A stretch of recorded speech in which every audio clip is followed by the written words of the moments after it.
Shut up and sit down.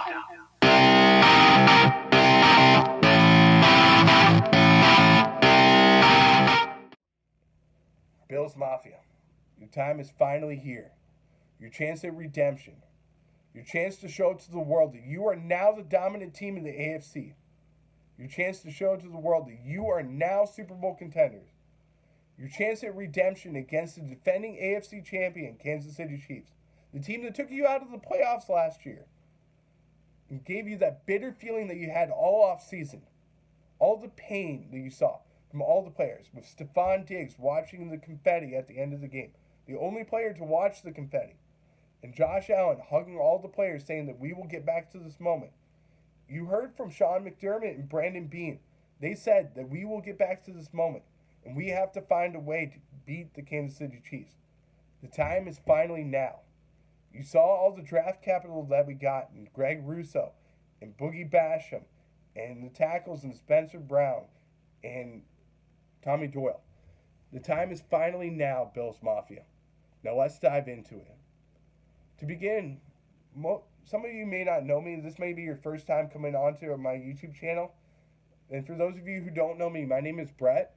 I am the founder of the Go Bills podcast. You can find us on YouTube and Instagram at Go Bills Podcast and on our future website at gobillspodcast.com. Now, let's dive into this. Let's begin, and we're going to talk about last week's game against the New England Patriots, and we'll also talk about Kansas City's game against the Steelers. So, let's get into it. To begin, the Bills are coming off of a blowout win versus the New England Patriots, in a 47-17 win versus a team that has dominated them for the past 2 decades. Highlighted by the Bills' offense, who was nearly unstoppable in this game, scoring on all 7 possessions, except for the last one, which was just kneel downs. Josh Allen was the MVP of this game, going as near as perfect as you can possibly go. 21 for 25 for 308 yards and 5 touchdowns, to go along with 6 carries for 66 yards. Devin Singletary really solidified his role as the number 1 running back, carrying the ball 16 times for 81 yards and 2 touchdowns. Dawson Knox is one of Josh Allen's favorite targets, especially on throwaway balls, scoring 2 touchdowns to go along with 5 receptions for 89 yards.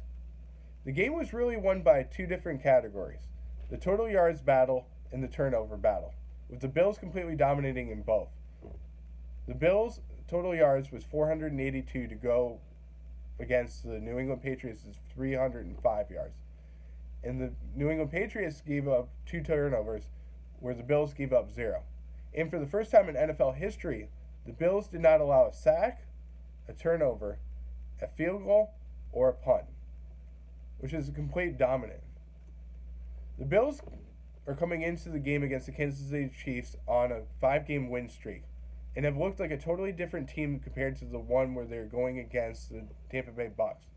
You could really see in the second half of that game, something clicked for the Bills and they became a completely different team.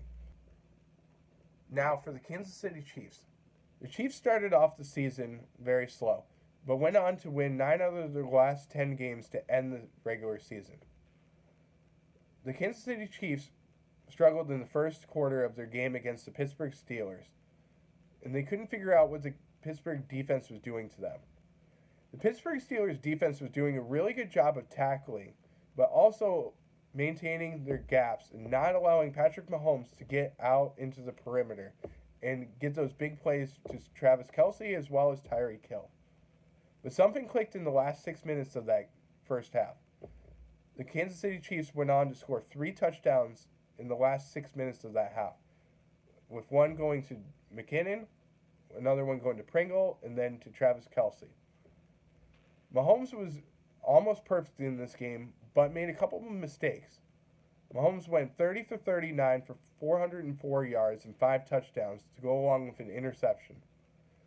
A real playmaker that you may not have heard of from the Kansas City Chiefs was McKinnon, who finished the game with 12 carries for 61 yards to go along with his 6 catches for 81 yards. He is another playmaker to this Kansas City Chiefs offense. Now, Travis Kelsey was his typical self in this game. having 5 receptions for 108 yards and a touchdown, while also throwing his first touchdown pass in his career. One thing that really stood out to me is that the Bills are relatively healthy going into this game against the Kansas City Chiefs. The only player that showed up on the injury report was Mario Addison with a shoulder injury, and he was listed as limited in practice. Now for the Kansas City Chiefs, the Chiefs have a lot of injuries. Running back Darrell Williams has a toe injury and did not practice. Cornerback Rashad Fenton has a back injury and also did not practice. Linebacker Willie Gay was out for practice with a personal reason. Linebacker Anthony Hitchens has a back injury and is questionable to play in this game. Now the keys to the game. We're going to start with the Bills' offense. The Bills need to run the ball on offense, including with Josh Allen. The Kansas City Chiefs are allowing 5.8 yards per play, which is 28th in the NFL. The Kansas City Chiefs linebackers are very small and slow. So this is a good opportunity for the Bills to establish the run in this game and also get Josh Allen to scramble on some plays. I don't believe that there's going to be a player on this Kansas City Chiefs defense that can stop Josh Allen and company. Now, for the offensive line, don't let Chris Jones in the backfield.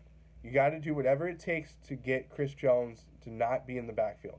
That's possibly double teams, maybe chip blocks, possibly getting the tight end involved to get him to not get in the backfield.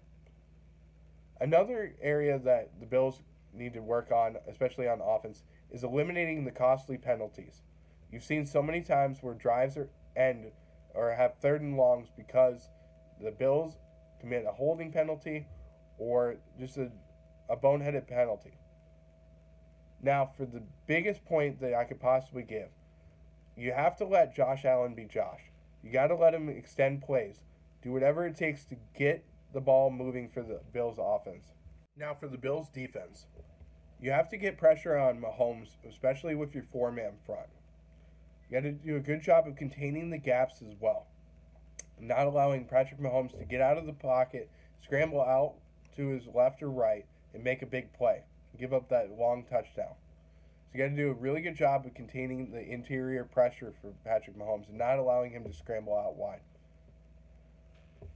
Now, this is something that I think is not the biggest thing that the Bills need to work on, but they have to tighten Levi Wallace's coverage.